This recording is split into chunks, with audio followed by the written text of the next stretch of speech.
Hello, what's up? Mga ka-chill house, ito naman tayo. Gagawa tayo ng chili paste at gagawa tayo ng video na may kabuluhan naman. Ito, pinatuyo ko to ng 5 araw at mahigit kay tag-ulan. So, i-grind natin para maging paste.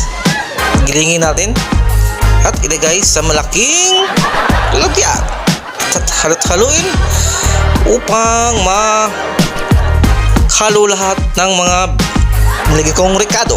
So, haluin para masarap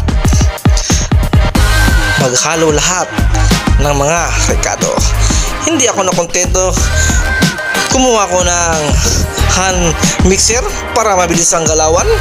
Yun, ito na, dandahan lang pare ko eh. Baka mahawakan mo ang manghang na bagay dyan.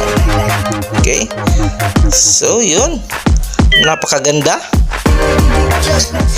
pinong-pino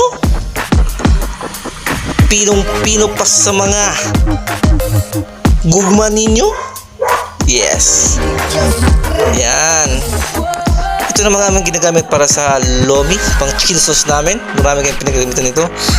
At pwede itong pang negosyo. Malaki ang kitaan dito. Maglagay ka lang ng mainit na mantika. Yung kumukulo na mga guys. Yan. Ang anghang na nito. Ito ang tinatawag na chili paste oil. So, kung gusto nyo umorder, dito lang sa Chill House.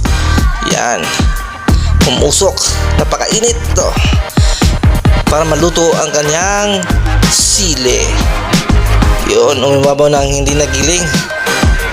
Sino kayang gumiling ito? Julius, hindi mo giniling ng lahat, pero okay lang. Tanggalin natin yan mamaya para ang matira yung nakagiling lahat. So, mga guys, itong paborito dito sa Chill House guys. Lahat hinihigop nito. Sino makakain nito? Yan. Halu-haluin lang para ma-mix talaga lahat. Mag-absorb ang mga nilagay kong mga paminta.